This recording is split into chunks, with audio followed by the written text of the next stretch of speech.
નમસ્કાર વિદ્યાર્થી મિત્રો, નમસ્કાર. હું ઓજા ફાલ્ગુન તમારો ઓજા ક્લાસીસ ચેનલમાં સ્વાગત કરું છું. તો વિદ્યાર્થી મિત્રો, આજના વિડિયો સિરીઝ લેક્ચરમાં વિજ્ઞાનના મોસ્ટ આઈએમપી પ્રશ્ન આપવા જઈ રહ્યો છે. ચેનલ પર પહેલી વાર તો ચેનલને સબસ્ક્રાઇબ કરી દેજો, બેલ નોટિફિકેશન દબાવી દેજો અને વિડિયો યુઝફુલ લાગે તો તમારા મિત્રો સાથે શેર કરવાનું ભૂલતા નહીં. તો વિદ્યાર્થી મિત્રો, વિજ્ઞાનનો તમને ખબર છે કે આ આપણે સૌથી ગણિત પછીનો જે ઇમ્પોર્ટન્ટ વિષય છે તે આપણે વિજ્ઞાન છે. તો તેમાં મોસ્ટ આઈએમપી પ્રશ્ન આપવા જઈ રહ્યો છે. આ બધા બોર્ડ એક્ઝામમાં પૂછાઈ ગયેલા છે.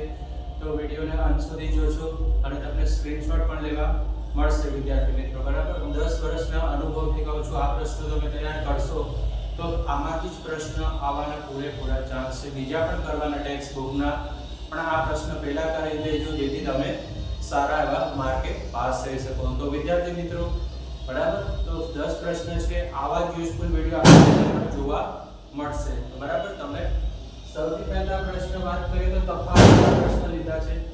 જારક શ્વસન ને અજારક શ્વસન. પહેલો પ્રશ્ન છે જારક શ્વસન ને અજારક શ્વસનનો તફાવત લખો વિદ્યાર્થી. બીજો પ્રશ્ન છે ધાતુ અને અધાતુ તત્વના તફાવત લખો. પ્રશ્ન નંબર 2 મોસ્ટ આઈએમપી આપણે કહી શકીએ કે ધાતુ અને અધાતુ તત્વનો તફાવત. રાઈટ. દર વખતે ઘણી વખત એક્ઝામ, સ્કૂલ એક્ઝામ, બોર્ડની એક્ઝામ માટેનો પ્રશ્ન છે જેથી આપણે 5 સ્ટાર રેટિંગ આપશું. ત્રીજો છે ધમની અને શિરાનો તફાવત. આને 7 સ્ટાર આપણે આપી દેશું. રાઈટ. ધમની અને શિરા મોસ્ટ આઈએમપી પ્રશ્ન છે. તફાવત કરીને જશો તો 2 માર્ક્સ રોકડા આવશે. ખાવાના સોડાના ઉપયોગો અને રાસાયણિક સૂત્ર લખો. આ પણ 7 સ્ટાર પ્રશ્ન તરીકે લઈ શકો છો વિદ્યાર્થી મિત્રો. ખાવાના સોડાને રાસાયણિક સૂત્ર, ઉપયોગ અને રાસાયણિક સૂત્ર મોસ્ટ ઇમ્પોર્ટન્ટ છે. ધોવાના સોડાના ઉપયોગો, રાસાયણિક સૂત્ર કોઈ પણ આપણે 7 સ્ટાર પ્રશ્ન તરીકે લઈ શકશો વિદ્યાર્થી મિત્રો. કે ખાવાના અને ધોવાના સોડાના ઉપયોગો, રાસાયણિક સૂત્ર પૂછાશે ને પૂછાશે. તમને 110% પૂછાશે.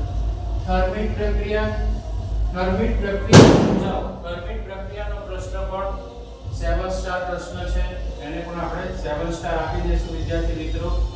થર્મિટ પ્રક્રિયા છે. થર્મિટ પ્રક્રિયા સમજાવો. તમને 2 3 માર્ક્સમાં પૂછી શકે છે, બરાબર. બોર્ડ એક્ઝામમાં પ્રશ્ન પૂછાઈ ગયો છે. ચેતાતંત્રના કાર્ય, એ પણ 7 સ્ટાર પ્રશ્ન છે. કે ચેતાતંત્રના કાર્ય તમારી સ્કૂલ અને બોર્ડની એક્ઝામમાં પૂછાવાના પૂરેપૂરા ચાન્સ છે વિદ્યાર્થી મિત્રો. ચેતાતંત્ર કરીને જશો તો ફાયદામાં રહેશો. પછી પરાવર્તિત ક્રિયા એટલે શું તેના ઉદાહરણ આપો. પરાવર્તિત ક્રિયા વિશે તમારે એટલે શું તેના ઉદાહરણ આપવાના છે. આહાર શૃંખલા એ ટૂંકમાં 3 માર્ક્સમાં પૂછાય છે. 7 સ્ટાર પ્રશ્ન છે.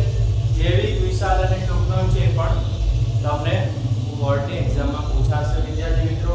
આ 10 પ્રશ્ન છે. તમે સ્ક્રીનશોટ લેવો હોય તો લઈ શકો છો. આમાંથી તમે 10 માંથી 10 એ 10 કરી જશો તો તમને 7 થી 8 પ્રશ્ન તમારી સ્કૂલ એક્ઝામ કે બોર્ડની એક્ઝામમાં પૂછાવાના પૂરેપૂરા ચાન્સ છે. તમે ટેક્સ્ટ બુકમાં પણ આ પ્રશ્ન આપેલા છે, પણ મારા એક્સપીરિયન્સથી કહું છું આ પ્રશ્ન પહેલા કરજો તો તમને સારા